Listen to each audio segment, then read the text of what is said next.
Welcome to our deep dive, and today we're exploring someone really interesting, Christopher A. Greer. Oh, yeah. He's quite the talent. He really is an actor, screenwriter, director, and musician, all based right here in Chicago. I was reading he's worked on over 80 projects. Is that right? It's true. From indie films to network TV, even commercials. And get this, he started his journey at just 16. Wow, 16. Talk about getting an early start. Right. And what I find fascinating is his path isn't this straight line to fame. Yeah. He makes these deliberate choices, like deciding to get a theater degree even after finding success in film and TV. That's really interesting. You don't see that too often. Yeah, he's got this unique perspective. He even talks about starting as an extra, working on films like My Bodyguard. Oh, wow. With Matt Dillon and Adam Baldwin. Exactly. But instead of just seeing it as a small gig, he turned it into a learning opportunity. He'd observe how experienced actors worked, really absorbing everything about the filmmaking process. Smart being a sponge like that. It's true. It just shows how valuable it is to be immersed in that environment. So he's got all this hands-on experience, and then he decides to go for a theater degree at Governors State University. It makes you wonder why that shift. I think he was really drawn to the craft of acting, really honing those skills. He actually quotes this actress, Cassandra Bell. She said, "If you want to be rich, do TV. If you want to be famous, do movies. But if you want to be good, do theater." And that really seems to resonate with him. Oh, definitely. Meaning you've got one shot to get it right, no retakes. That's got to be intense. Incredibly intense, but it forces you to be on top of your game, knowing your lines inside and out. And that discipline translates to any acting role. Yeah, it's like building that solid foundation. You mentioned earlier that his path wasn't a straight line, but those choices, like the theater degree, really show his commitment to mastering the craft. That's such a good point. It's like he's constantly challenging himself to grow. And it seems like that ties into another area he emphasizes, improvisation. Oh, yeah, like Wayne Brady on Whose Line Is It Anyway? Yeah. Thinking on your feet, being in the moment. Exactly. Have you ever tried improv yourself? I have, a little bit. It's definitely challenging, but also exhilarating. You have to really stay present and react authentically, no time to overthink it. I can imagine. It's no wonder Greer sees those skills as so crucial for actors. So we see this dedication to the craft, but he also has a lot to say about the bigger picture, especially the Chicago film scene. He's really passionate about Chicago's potential. Oh, yeah. He truly believes it could be a major player alongside LA, New York, even Atlanta. But he feels there's one key ingredient missing. And that is? Collaboration. He feels Chicago filmmakers need to work together more, pool their resources and talent. I see, like a rising tide lifts all boats kind of thing. Exactly. Do you think this community building aspect is crucial for a city like Chicago to really make its mark? I think it could be huge. Creating that sense of shared purpose, of lifting each other up, that can be really powerful. And it's great that he's taking action, not just talking about it. Absolutely. Now, shifting gears a bit, Greer is also very outspoken about something that I think is really important, especially for women in the industry: integrity. Yeah, he doesn't shy away from tough topics. It's about setting boundaries and staying true to your values no matter what. It's refreshing to hear someone speak so frankly, especially in an industry that can be, well, a bit more focused on appearances sometimes. For sure. He talks about the pitfalls of, sleeping with directors to get ahead and the importance of professional boundaries. Which is so crucial, no matter what field you're in. Absolutely. And it makes you wonder, how often do actors face these kinds of ethical dilemmas? Where do you draw the line? That's a great question. It's something to really ponder, especially when you're trying to make a name for yourself. And Greer walks the walk. He actually shares this story about our role in a film that ultimately never even came out. I'm curious about that. What happened? Well, he was playing a pedophile in the film, and while he considered it some of his best acting ever, the subject matter was so disturbing to him that he felt he had to walk away. Wow, that's a tough call to make, especially when you know you did good work. But it really shows his commitment to his principles, even if it meant potentially losing out on a role. Exactly. It highlights that question of where we draw the line between art and personal ethics. Deep stuff. It's clear he's a man of conviction, and I can only imagine that informs all his work. Absolutely. And speaking of tough choices, Greer's own career journey is filled with them.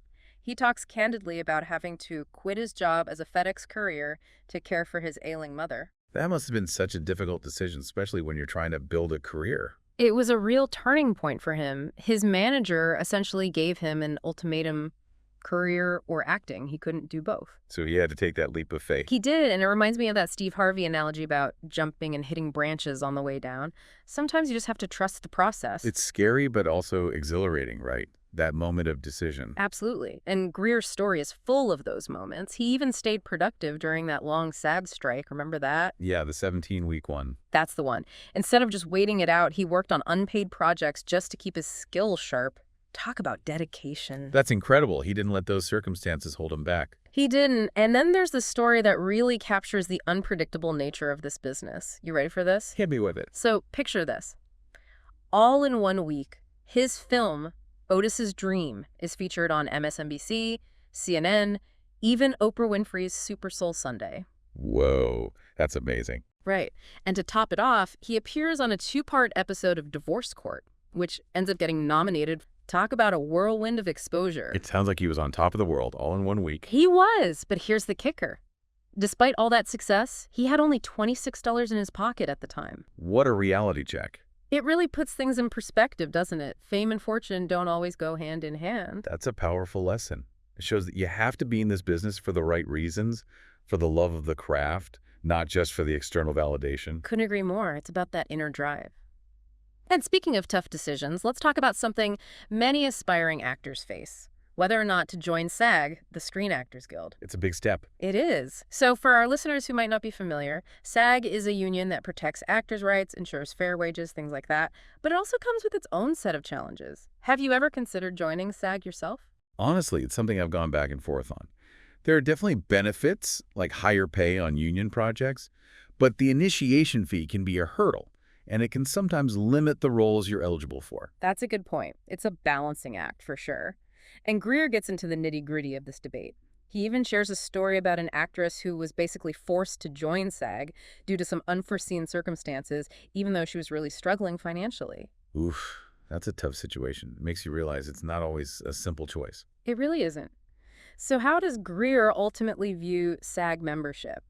Is it a necessary evil, a smart investment, or something else entirely?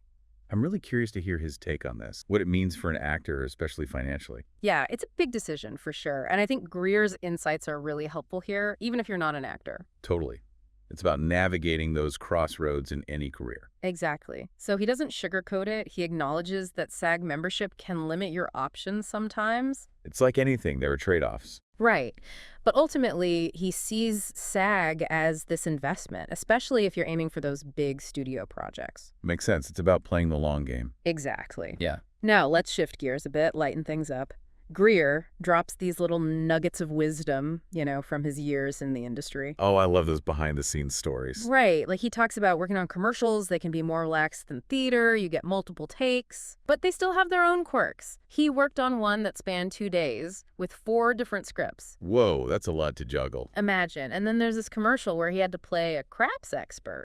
Learn all this gambling lingo, all those technical terms. That's got to be a challenge, even for a seasoned actor. It just shows the range of skills you need, even for seemingly simple roles. Speaking of unexpected challenges, I remember him saying how people often struggle to separate an actor from their roles. Oh yeah, he talks about that. People thought he didn't own a car based on one commercial. That's hilarious. Yeah. But also kind of understandable, right? We get so invested in those characters. You do. It's like we forget they're playing a part. Yeah. Now, on a more serious note, I really appreciate what he says about handling those, potentially compromising roles. He's very upfront about it. He is. He's like, don't sleep with directors unless it's a real connection outside of work. Right. Setting those boundaries. It's about respecting yourself and your talent. He even uses the example of Brad Pitt and Angelina Jolie, who met on Mr. and Mrs. Smith.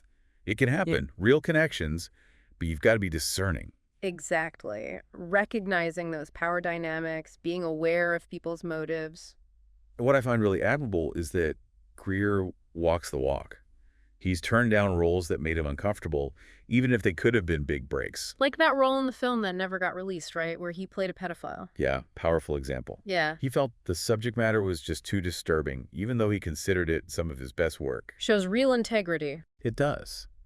And speaking of challenges, how does he recommend handling those difficult personalities you inevitably encounter on set? His advice is pretty straightforward. Address it head on. If someone's treating you poorly, don't be afraid to call them out. I like that. Stand up for yourself. He says he wouldn't hesitate to say, hey, I don't like how you're talking to me. And if the environment's toxic, he'd walk away from the project. It's about knowing your worth. Absolutely. And he points out that word travels fast in this industry. You build a reputation, good or bad. Reputation is everything. For sure. Now, switching gears again, let's talk about something we all struggle with. Balancing creative passions with the practical side of things, paying the bills. The eternal struggle. It really is. And Greer's advice is so relatable. He talks about perseverance, staying true to your vision, even when it's tough. He shared that story about being a FedEx courier, right? Yeah. While pursuing acting. Yes. And his manager gave him that ultimatum. Courier or acting, he had to choose. He jumped and hit a few branches, but he made it work. He did. Sometimes you have to take that leap of faith, even if it's scary. Now, one last question. How does he handle professional relationships, especially in this industry where people can have, let's say, mixed motives? That's a good one. Boundaries can be tricky. They can be. So Greer's big on open communication, especially with his wife, who's also an actress. That's great to hear. He says he always runs scripts by her, and he won't take roles that would make either of them uncomfortable. That's really respectful.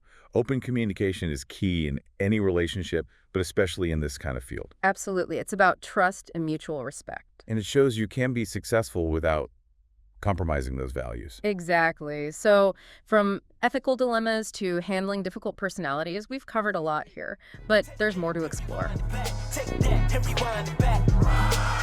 Take that and rewind it back. Take that and rewind it back. Take that and rewind it back. Take that and rewind it back.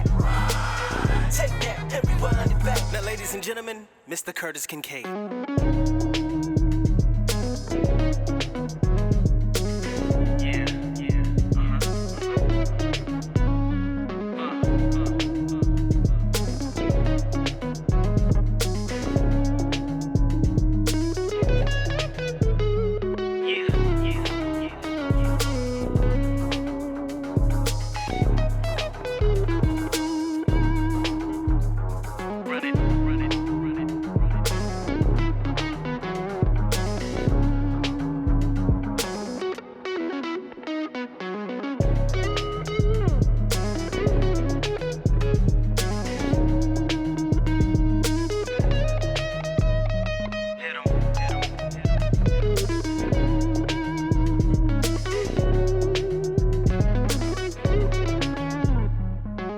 And we're back. We've been on quite a journey with Christopher A. Greer, haven't we? We have.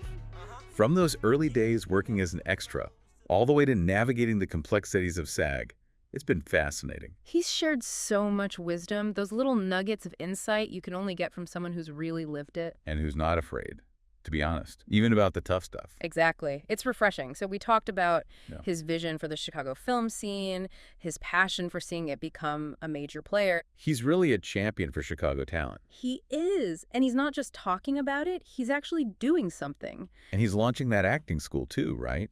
Real Actors Guru. That's right.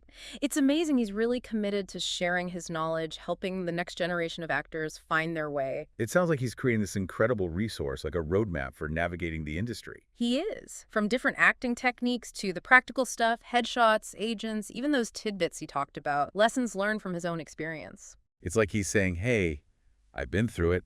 Let me help you avoid some of the pitfalls. Exactly. And you know, as we wrap up this deep dive, it makes me think about what we've learned from Greer's journey. What really stood out to you? So many things. But one of the biggest is that idea of continuous learning. Even after decades in the business, he's still pushing himself, growing, evolving. It's inspiring. It is. And it reminds me we should never get complacent no matter what we do. There's always more to learn. Absolutely. And then there's that unwavering integrity he embodies, sticking to your values even when it's hard. That really resonated with me. It did with me too. It's like he's proving you don't have to compromise who you are to succeed. Exactly. And speaking of success, it's not always a straight line, is it? Greer's journey shows that. There are twists and turns, ups and downs, but through it all, he keeps going. That inner drive that keeps you moving forward even when things get tough. Like hitting those branches on the way down. Right. It can be scary, but it's also exhilarating. And, you know, for anyone out there chasing a dream, whatever that dream may be, I think Christopher A. Greer's story is a powerful reminder that it's possible. It is. It's about passion, hard work, and staying true to yourself. So beautifully said. Well, that wraps up our deep dive into the world of Christopher A. Greer. We encourage everyone to check out his work, follow him on social media, and until next time, keep exploring, keep learning, keep creating.